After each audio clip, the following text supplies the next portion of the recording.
英語聞き流しリスニング、英語テキストと MP3 音声ダウンロードはホームページからご利用いただけます。88thpp.com 88thpp.com Alice's Adventures in Wonderland Part 1. Chapter 1. Down the Rabbit Hole. Alice was beginning to get very tired of sitting by her sister on the bank, and of having nothing to do. Once or twice she had peeped into the book her sister was reading, but it had no pictures or conversations in it, and what is the use of a book, thought Alice, without pictures or conversations? So she was considering in her own mind, as well as she could, for the hot day made her feel very sleepy and stupid, whether the pleasure of making a daisy chain would be worth the trouble of getting up and picking the daisies, when suddenly a white rabbit with pink eyes ran close by her. There was nothing so very remarkable in that, nor did Alice think it so very much out of the way to hear the rabbit say to itself, "Oh dear! Oh dear! I shall be late." When she thought it over afterwards, it occurred to her that she ought to have wondered at this, but at the time it all seemed quite natural. But when the rabbit actually took a watch out of its waistcoat pocket, and looked at it, and then hurried on, Alice started to her feet, for it flashed across her mind that she had never before seen a rabbit with either a waistcoat pocket, or a watch to take out of it, and burning with curiosity, she ran across the field after it, and fortunately was just in time to see it pop down a large rabbit hole under the hedge. In another moment down went Alice after it, never once considering how in the world she was to get out again. The rabbit hole went straight on like a tunnel for some way, and then dipped suddenly down, so suddenly that Alice had not a moment to think about stopping herself before she found herself falling down a very deep well. Either the well was very deep, or she fell very slowly, for she had plenty of time as she went down to look about her and to wonder what was going to happen next. First, she tried to look down and make out what she was coming to, but it was too dark to see anything. Then she looked at the sides of the well, and noticed that they were filled with cupboards and bookshelves. Here and there she saw maps and pictures hung upon pegs. She took down a jar from one of the shelves as she passed. It was labeled orange marmalade, but to her great disappointment it was empty. She did not like to drop the jar for fear of killing somebody underneath, so managed to put it into one of the cupboards as she fell past it. "Well," thought Alice to herself, "after such a fall as this, I shall think nothing of tumbling downstairs. How brave they'll all think me at home. Why, I wouldn't say anything about it, even if I fell off the top of the house." Which was very likely true. Down, down, down. Would the fall never come to an end? "I wonder how many miles I've fallen by this time?" she said aloud. "I must be getting somewhere near the center of the earth. Let me see, that would be 4,000 miles down, I think, for, you see, Alice had learnt several things of this sort in her lessons in the schoolroom, and though this was not a very good opportunity for showing off her knowledge, as there was no one to listen to her, still it was good practice to say it over. "Yes, that's about the right distance, but then I wonder what latitude or longitude I've got to?" Alice had no idea what latitude was, or longitude either, but thought they were nice grand words to say. Presently she began again. "I wonder if I shall fall right through the earth. How funny it'll seem to come out among the people that walk with their heads downward. The antipathies, I think." She was rather glad there was no one listening, this time, as it didn't sound at all the right word, "but I shall have to ask them what the name of the country is, you know. Please, ma'am, is this New Zealand or Australia?" And she tried to curtsy as she spoke. Fancy curtsying as you're falling through the air. "Do you think you could manage it? And what an ignorant little girl she'll think me for asking. No, it'll never do to ask. Perhaps I shall see it written up somewhere." Down, down, down. There was nothing else to do, so Alice soon began talking again. "Dinah'll miss me very much tonight, I should think. Dinah was the cat. I hope they'll remember her saucer of milk at tea time. Dinah, my dear. I wish you were down here with me. There are no mice in the air, I'm afraid, but you might catch a bat, and that's very like a mouse, you know. But do cats eat bats, I wonder?" And here Alice began to get rather sleepy, and went on saying to herself, in a dreamy sort of way, "Do cats eat bats? Do cats eat bats? And sometimes, do bats eat cats?" For, you see, as she couldn't answer either question, it didn't much matter which way she put it. She felt that she was dozing off, and had just begun to dream that she was walking hand in hand with Dinah, and saying to her very earnestly, "Now, Dinah, tell me the truth, did you ever eat a bat?" When suddenly, thump, thump, down she came upon a heap of sticks and dry leaves, and the fall was over. Alice was not a bit hurt, and she jumped up onto her feet in a moment. She looked up, but it was all dark overhead. Before her was another long passage, and the white rabbit was still in sight, hurrying down it. There was not a moment to be lost, Away went Alice like the wind, and was just in time to hear it say, as it turned a corner, "Oh my ears and whiskers, how late it's getting." She was close behind it when she turned the corner, but the rabbit was no longer to be seen. She found herself in a long, low hall which was lit up by a row of lamps hanging from the roof. There were doors all round the hall, but they were all locked, and when Alice had been all the way down one side and up the other, trying every door, she walked sadly down the middle, wondering how she was ever to get out again. Suddenly she came upon a little three-legged table, all made of solid glass. There was nothing on it except a tiny golden key, and Alice's first thought was that it might belong to one of the doors of the hall, but, alas! Either the locks were too large, or the key was too small, but at any rate it would not open any of them. However, on the second time round, she came upon a low curtain she had not noticed before, and behind it was a little door about 15 inches high. She tried the little golden key in the lock, and to her great delight it fitted. Alice opened the door and found that it led into a small passage, not much larger than a rat hole. She knelt down and looked along the passage into the loveliest garden you ever saw. How she longed to get out of that dark hall, and wander about among those beds of bright flowers and those cool fountains, but she could not even get her head through the doorway, and even if my head would go through, thought poor Alice, it would be of very little use without my shoulders. Oh, how I wish I could shut up like a telescope. I think I could, if I only knew how to begin. For, you see, so many out-of-the-way things had happened lately, that Alice had begun to think that very few things indeed were really impossible. There seemed to be no use in waiting by the little door, so she went back to the table, half hoping she might find another key on it, or at any rate a book of rules for shutting people up like telescopes. This time she found a little bottle on it, which certainly was not here before, said Alice, and round the neck of the bottle was a paper label, with the words "Drink Me," beautifully printed on it in large letters. It was all very well to say "Drink me," but the wise little Alice was not going to do that in a hurry. "No, I'll look first," she said, "and see whether it's marked poison or not," for she had read several nice little histories about children who had got burnt, and eaten up by wild beasts and other unpleasant things, all because they would not remember the simple rules their friends had taught them, such as, that a red-hot poker will burn you if you hold it too long, and that if you cut your finger very deeply with a knife, it usually bleeds, and she had never forgotten that, if you drink much from a bottle marked poison, it is almost certain to disagree with you, sooner or later.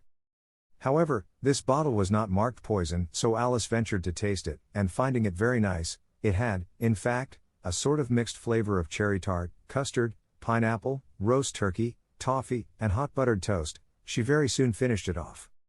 "What a curious feeling," said Alice, "I must be shutting up like a telescope." And so it was indeed. She was now only 10 inches high, and her face brightened up at the thought that she was now the right size for going through the little door into that lovely garden. First, however, she waited for a few minutes to see if she was going to shrink any further. She felt a little nervous about this, for it might end, you know, said Alice to herself, in my going out altogether, like a candle. I wonder what I should be like then? And she tried to fancy what the flame of a candle is like after the candle is blown out, for she could not remember ever having seen such a thing. After a while, finding that nothing more happened, she decided on going into the garden at once, but, alas for poor Alice.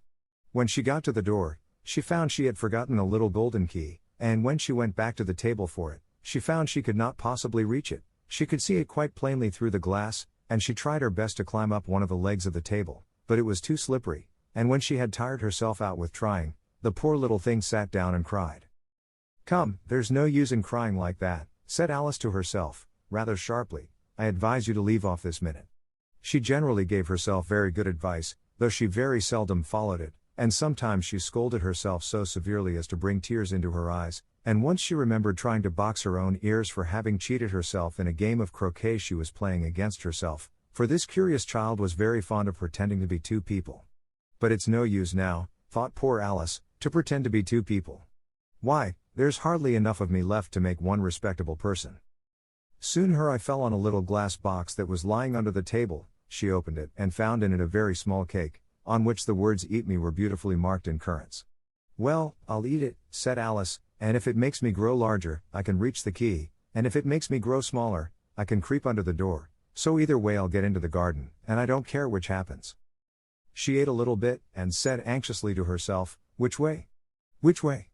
holding her hand on the top of her head to feel which way it was growing, and she was quite surprised to find that she remained the same size. To be sure, this generally happens when one eats cake, but Alice had got so much into the way of expecting nothing but out-of-the-way things to happen, that it seemed quite dull and stupid for life to go on in the common way. So she set to work, and very soon finished off the cake. Chapter 2. The Pool of Tears. Curiouser and curiouser, cried Alice. She was so much surprised, that for the moment she quite forgot how to speak good English. Now I'm opening out like the largest telescope that ever was. Goodbye, feet. For when she looked down at her feet, they seemed to be almost out of sight, they were getting so far off. Oh, poor little feet, I wonder who will put on your shoes and stockings for you now, dears? I'm sure I shan't be able. I shall be a great deal too far off to trouble myself about you. You must manage the best way you can, but I must be kind to them, thought Alice, or perhaps they won't walk the way I want to go. Let me see, I'll give them a new pair of boots every Christmas. And she went on planning to herself how she would manage it. They must go by the carrier, she thought, and how funny it'll seem, sending presents to one's own feet. And how odd the directions will look. Alice's right foot, Esquire, hearthrug, near the fender, with Alice's love. Oh dear, what nonsense I'm talking. Just then her head struck against the roof of the hall. In fact, she was now more than 9 feet high, and she at once took up the little golden key and hurried off to the garden door. Poor Alice! It was as much as she could do, lying down on one side, to look through into the garden with one eye, but to get through was more hopeless than ever. She sat down and began to cry again.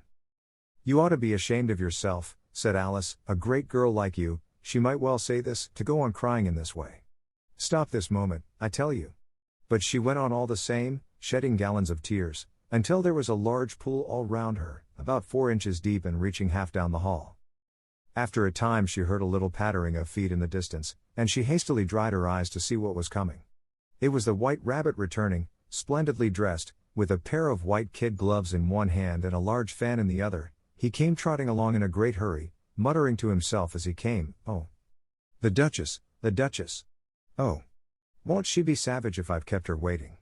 Alice felt so desperate that she was ready to ask help of any one, so when the rabbit came near her, she began, in a low, timid voice, "If you please, sir." The rabbit started violently, dropped the white kid gloves and the fan, and scurried away into the darkness as hard as he could go.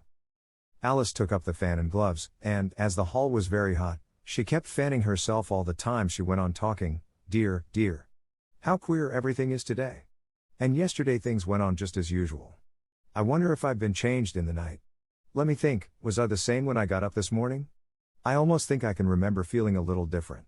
But if I'm not the same, the next question is, who in the world am I? Ah, that's the great puzzle. And she began thinking over all the children she knew that were of the same age as herself, to see if she could have been changed for any of them. I'm sure I'm not Ada, she said, for her hair goes in such long ringlets, and mine doesn't go in ringlets at all, and I'm sure I can't be Mabel, for I know all sorts of things, and she knows such a very little. Besides, she's she, and I'm I, and, oh dear, how puzzling it all is. I'll try if I know all the things I used to know. Let me see, 4 times 5 is 12, and 4 times 6 is 13, and 4 times 7 is, oh dear. I shall never get to 20 at that rate. However, the multiplication table doesn't signify, let's try geography. London is the capital of Paris, and Paris is the capital of Rome, and Rome, no, that's all wrong, I'm certain. I must have been changed for Mabel. I'll try and say how doth the little, and she crossed her hands on her lap as if she were saying lessons, and began to repeat it, but her voice sounded hoarse and strange, and the words did not come the same as they used to do. How doth the little crocodile improve his shining tail, and pour the waters of the Nile on every golden scale? How cheerfully he seems to grin, how neatly spread his claws, and welcome little fishes in, with gently smiling jaws. I'm sure those are not the right words, said poor Alice, and her eyes filled with tears again as she went on. I must be Mabel after all, and I shall have to go and live in that poky little house, and have next to no toys to play with, and oh, ever so many lessons to learn. No, I've made up my mind about it. If I'm Mabel, I'll stay down here. It'll be no use their putting their heads down and saying come up again, dear. I shall only look up and say who am I then? Tell me that first, and then, if I like being that person, I'll come up, if not, I'll stay down here till I'm somebody else. But, oh dear, cried Alice, with a sudden burst of tears, I do wish they would put their heads down. I am so very tired of being all alone here. As she said this she looked down at her hands, and was surprised to see that she had put on one of the rabbit's little white kid gloves while she was talking. How could I have done that? She thought. I must be growing small again. She got up and went to the table to measure herself by it, and found that, as nearly as she could guess, she was now about 2 feet high, and was going on shrinking rapidly. She soon found out that the cause of this was the fan she was holding, and she dropped it hastily, just in time to avoid shrinking away altogether. "That was a narrow escape," said Alice, a good deal frightened at the sudden change, but very glad to find herself still in existence. "And now for the garden." And she ran with all speed back to the little door, but, alas! The little door was shut again, and the little golden key was lying on the glass table as before. "And things are worse than ever," thought the poor child, "for I never was so small as this before, never. And I declare it's too bad, that it is." As she said these words her foot slipped, and in another moment, splash! She was up to her chin in salt water. Her first idea was that she had somehow fallen into the sea, and in that case I can go back by railway, she said to herself. Alice had been to the seaside once in her life, and had come to the general conclusion, that wherever you go to on the English coast you find a number of bathing machines in the sea, some children digging in the sand with wooden spades, then a row of lodging houses, and behind them a railway station. However, she soon made out that she was in the pool of tears which she had wept when she was 9 feet high. "I wish I hadn't cried so much," said Alice, as she swam about, trying to find her way out. "I shall be punished for it now, I suppose, by being drowned in my own tears. That will be a queer thing, to be sure. However, everything is queer today." Just then she heard something splashing about in the pool a little way off, and she swam nearer to make out what it was. At first she thought it must be a walrus or hippopotamus, but then she remembered how small she was now, and she soon made out that it was only a mouse that had slipped in like herself. Would it be of any use, now, thought Alice, to speak to this mouse? Everything is so out of the way down here, that I should think very likely it can talk. At any rate, there's no harm in trying. So she began, "Oh mouse, do you know the way out of this pool? I am very tired of swimming about here, oh mouse." Alice thought this must be the right way of speaking to a mouse. She had never done such a thing before, but she remembered having seen in her brother's Latin grammar, "a mouse, of a mouse, to a mouse, oh mouse." The mouse looked at her rather inquisitively, and seemed to her to wink with one of its little eyes, but it said nothing. "Perhaps it doesn't understand English," thought Alice. "I dare say it's a French mouse, come over with William the Conqueror." For, with all her knowledge of history, Alice had no very clear notion how long ago anything had happened, so she began again, "Où est ma chatte?" which was the first sentence in her French lesson book. The mouse gave a sudden leap out of the water, and seemed to quiver all over with fright. "Oh, I beg your pardon," cried Alice hastily, afraid that she had hurt the poor animal's feelings. "I quite forgot you didn't like cats."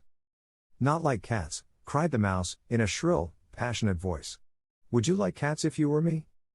"Well, perhaps not," said Alice in a soothing tone. "Don't be angry about it. And yet I wish I could show you our cat Dinah. I think you'd take a fancy to cats if you could only see her. She is such a dear quiet thing," Alice went on, half to herself, as she swam lazily about in the pool, "and she sits purring so nicely by the fire, licking her paws and washing her face, and she is such a nice soft thing to nurse, and she's such a capital one for catching mice." "Oh, I beg your pardon," cried Alice again, for this time the mouse was bristling all over and she felt certain it must be really offended. "We won't talk about her any more if you'd rather not." "We indeed," cried the mouse, who was trembling down to the end of his tail. "As if I would talk on such a subject. Our family always hated cats, nasty, low, vulgar things. Don't let me hear the name again." "I won't indeed," said Alice, in a great hurry to change the subject of conversation. Are you fond of dogs?" The mouse did not answer, so Alice went on eagerly, "There is such a nice little dog near our house I should like to show you. A little bright-eyed terrier, you know, with, oh, such long curly brown hair. And it'll fetch things when you throw them, and it'll sit up and beg for its dinner, and all sorts of things, I can't remember half of them, and it belongs to a farmer, you know, and he says it's so useful, it's worth £100. He says it kills all the rats and, oh dear," cried Alice in a sorrowful tone, "I'm afraid I've offended it again." For the mouse was swimming away from her as hard as it could go, and making quite a commotion in the pool as it went. So she called softly after it, "Mouse dear, do come back again, and we won't talk about cats or dogs either, if you don't like them." When the mouse heard this, it turned round and swam slowly back to her. Its face was quite pale, with passion, Alice thought, and it said in a low trembling voice, "Let us get to the shore, and then I'll tell you my history, and you'll understand why it is I hate cats and dogs." It was high time to go, for the pool was getting quite crowded with the birds and animals that had fallen into it. There were a duck and a dodo, a lory and an eaglet, and several other curious creatures. Alice led the way, and the whole party swam to the shore. Chapter 3. A caucus race and a long tail. They were indeed a queer-looking party that assembled on the bank, the birds with draggled feathers, the animals with their fur clinging close to them, and all dripping wet, cross, and uncomfortable. The first question of course was, how to get dry again. They had a consultation about this, and after a few minutes it seemed quite natural to Alice to find herself talking familiarly with them, as if she had known them all her life. Indeed, she had quite a long argument with the lorry, who at last turned sulky, and would only say, "I am older than you, and must know better," and this Alice would not allow without knowing how old it was, and, as the lorry positively refused to tell its age, there was no more to be said. At last the mouse, who seemed to be a person of authority among them, called out, "Sit down, all of you, and listen to me. I'll soon make you dry enough." They all sat down at once, in a large ring, with the mouse in the middle. Alice kept her eyes anxiously fixed on it, for she felt sure she would catch a bad cold if she did not get dry very soon. "Ahem," said the mouse with an important air, "are you all ready? This is the driest thing I know. Silence all round, if you please." William the Conqueror, whose cause was favored by the Pope, was soon submitted to by the English, who wanted leaders, and had been of late much accustomed to usurpation and conquest. Edwin and Morcar, the Earls of Mercia and Northumbria. "Ugh," said the lorry, with a shiver. "I beg your pardon," said the mouse, frowning, "but very politely, did you speak?" "Not I," said the lorry hastily. "I thought you did," said the mouse. "I proceed. Edwin and Morcar, the Earls of Mercia and Northumbria, declared for him, and even Stigand, the patriotic Archbishop of Canterbury, found it advisable." "Found what?" said the duck. "Found it," the mouse replied rather crossly, "of course you know what it means." "I know what it means well enough. When I find a thing," said the duck, "it's generally a frog or a worm. The question is, what did the Archbishop find?" The mouse did not notice this question, but hurriedly went on, "Found it advisable to go with Edgar Atheling to meet William and offer him the crown." William's conduct at first was moderate. But the insolence of his Normans, "How are you getting on now, my dear?" it continued, turning to Alice as it spoke. "As wet as ever," said Alice in a melancholy tone, "it doesn't seem to dry me at all." "In that case," said the dodo solemnly, rising to its feet, "I move that the meeting adjourn, for the immediate adoption of more energetic remedies." "Speak English," said the eaglet. "I don't know the meaning of half those long words, and, what's more, I don't believe you do either." And the eaglet bent down its head to hide a smile. Some of the other birds tittered audibly. "What I was going to say," said the dodo in an offended tone, "was, that the best thing to get us dry would be a caucus race." "What is a caucus race?" said Alice, not that she wanted much to know, but the dodo had paused as if it thought that somebody ought to speak, and no one else seemed inclined to say anything. "Why," said the dodo, "the best way to explain it is to do it. And, as you might like to try the thing yourself, some winter day, I will tell you how the dodo managed it. First it marked out a racecourse, in a sort of circle, the exact shape doesn't matter, it said, and then all the party were placed along the course, here and there. There was no 1, 2, 3, and away, but they began running when they liked, and left off when they liked, so that it was not easy to know when the race was over. However, when they had been running half an hour or so, and were quite dry again, the dodo suddenly called out, 'The race is over.' And they all crowded round it, panting, and asking, 'But who has won?' This question the dodo could not answer without a great deal of thought, and it sat for a long time with one finger pressed upon its forehead, the position in which you usually see Shakespeare, in the pictures of him, while the rest waited in silence. At last the dodo said, 'Everybody has won, and all must have prizes.' 'But who is to give the prizes?' quite a chorus of voices asked. 'Why, she, of course,' said the dodo, pointing to Alice with one finger, and the whole party at once crowded round her, calling out in a confused way, 'Prizes! Prizes!' Alice had no idea what to do, and in despair she put her hand in her pocket, and pulled out a box of comfits. Luckily the salt water had not got into it, and handed them round as prizes. There was exactly 1 apiece, all round. 'But she must have a prize herself, you know,' said the mouse. 'Of course,' the dodo replied very gravely. 'What else have you got in your pocket?' he went on, turning to Alice. 'Only a thimble,' said Alice sadly. 'Hand it over here,' said the dodo. Then they all crowded round her once more, while the dodo solemnly presented the thimble, saying, 'We beg your acceptance of this elegant thimble,' and, when it had finished this short speech, they all cheered. Alice thought the whole thing very absurd, but they all looked so grave that she did not dare to laugh, and, as she could not think of anything to say, she simply bowed, and took the thimble, looking as solemn as she could. The next thing was to eat the comfits. This caused some noise and confusion, as the large birds complained that they could not taste theirs, and the small ones choked and had to be patted on the back. However, it was over at last, and they sat down again in a ring, and begged the mouse to tell them something more. "You promised to tell me your history, you know," said Alice, "and why it is you hate C&D, she added in a whisper, half afraid that it would be offended again. "Mine is a long and a sad tale," said the mouse, turning to Alice, and sighing. "It is a long tale, certainly," said Alice, looking down with wonder at the mouse's tail, "but why do you call it sad?" And she kept on puzzling about it while the mouse was speaking, so that her idea of the tale was something like this. Fury said to a mouse, that he met in the house, "Let us both go to law, I will prosecute you. Come, I'll take no denial, we must have a trial, for really this morning I've nothing to do." Said the mouse to the cur, "Such a trial, dear sir, with no jury or judge, would be wasting our breath." "I'll be judge, I'll be jury," said cunning old Fury, "I'll try the whole cause, and condemn you to death." "You are not attending," said the mouse to Alice severely. "What are you thinking of?" "I beg your pardon," said Alice very humbly, "you had got to the fifth bend, I think?" "I had not," cried the mouse, sharply and very angrily. "A knot," said Alice, always ready to make herself useful, and looking anxiously about her. "Oh, do let me help to undo it." "I shall do nothing of the sort," said the mouse, getting up and walking away. "You insult me by talking such nonsense." "I didn't mean it," pleaded poor Alice. "But you're so easily offended, you know." The mouse only growled in reply. "Please come back and finish your story." Alice called after it, and the others all joined in chorus, "Yes, please do." But the mouse only shook its head impatiently, and walked a little quicker. "What a pity it wouldn't stay," sighed the lory, as soon as it was quite out of sight, and an old crab took the opportunity of saying to her daughter, "Ah, my dear, let this be a lesson to you never to lose your temper." "Hold your tongue, ma," said the young crab, a little snappishly. "You're enough to try the patience of an oyster." "I wish I had our Dinah here, I know I do," said Alice aloud, addressing nobody in particular. "She'd soon fetch it back." "And who is Dinah, if I might venture to ask the question?" said the lory. Alice replied eagerly, for she was always ready to talk about her pet. "Dinah's our cat. And she's such a capital one for catching mice you can't think. And oh, I wish you could see her after the birds. Why, she'll eat a little bird as soon as look at it." This speech caused a remarkable sensation among the party.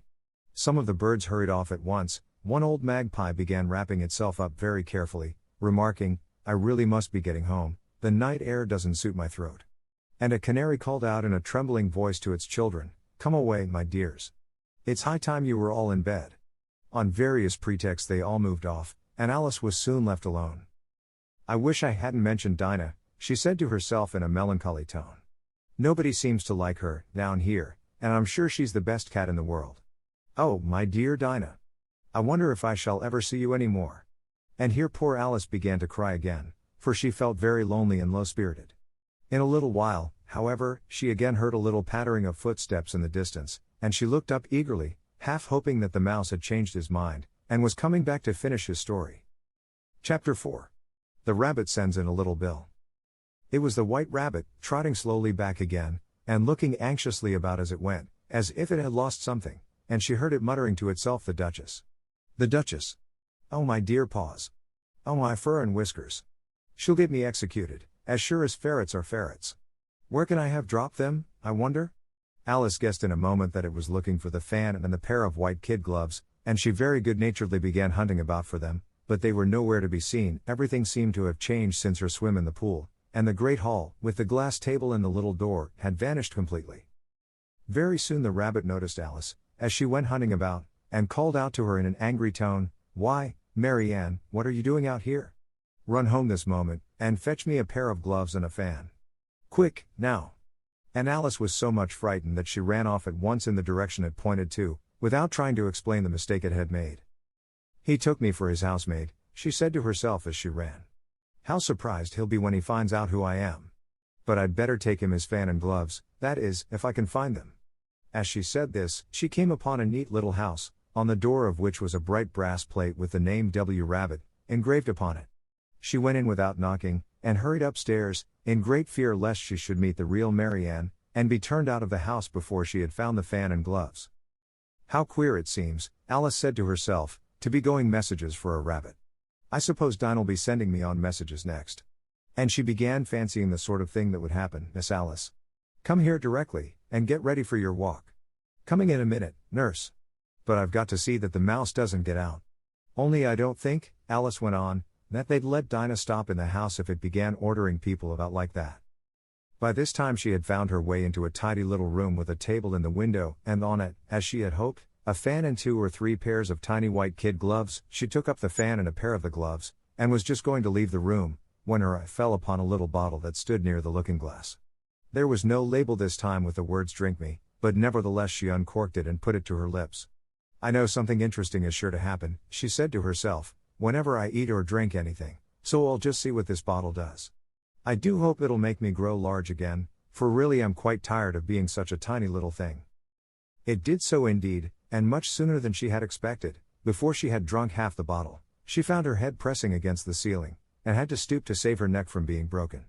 She hastily put down the bottle, saying to herself, that's quite enough, I hope I shan't grow any more. As it is, I can't get out at the door. I do wish I hadn't drunk quite so much. Alas! It was too late to wish that.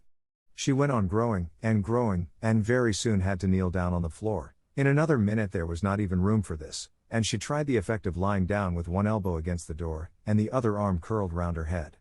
Still she went on growing, and, as a last resource, she put one arm out of the window, and one foot up the chimney, and said to herself, now I can do no more, whatever happens. What will become of me? Luckily for Alice, the little magic bottle had now had its full effect, and she grew no larger. Still it was very uncomfortable, and, as there seemed to be no sort of chance of her ever getting out of the room again, no wonder she felt unhappy.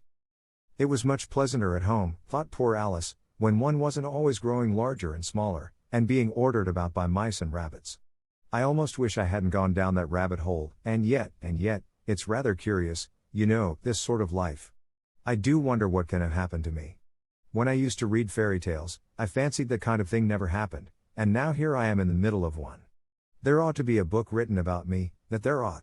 And when I grow up, I'll write one, but I'm grown up now, she added in a sorrowful tone. At least there's no room to grow up any more here. But then, thought Alice, shall I never get any older than I am now? That'll be a comfort, one way, never to be an old woman, but then, always to have lessons to learn. Oh, I shouldn't like that. Oh, you foolish Alice. She answered herself. How can you learn lessons in here? Why, there's hardly room for you, and no room at all for any lesson books. And so she went on, taking first one side and then the other, and making quite a conversation of it altogether, but after a few minutes she heard a voice outside, and stopped to listen. Marianne. Marianne, said the voice.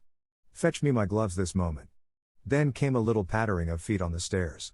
Alice knew it was the rabbit coming to look for her, and she trembled till she shook the house, quite forgetting that she was now about 1,000 times as large as the rabbit, and had no reason to be afraid of it. Presently the rabbit came up to the door, and tried to open it, but, as the door opened inwards, and Alice's elbow was pressed hard against it, that attempt proved a failure. Alice heard it say to itself, then I'll go round and get in at the window. That you won't, thought Alice, and, after waiting till she fancied she heard the rabbit just under the window, she suddenly spread out her hand, and made a snatch in the air. She did not get hold of anything, but she heard a little shriek and a fall, and a crash of broken glass, from which she concluded that it was just possible it had fallen into a cucumber frame, or something of the sort. Next came an angry voice, the rabbit's, Pat. Pat. Where are you? And then a voice she had never heard before, sure then I'm here. Digging for apples, Your Honor. Digging for apples, indeed, said the rabbit angrily. Here. Come and help me out of this. Sounds of more broken glass.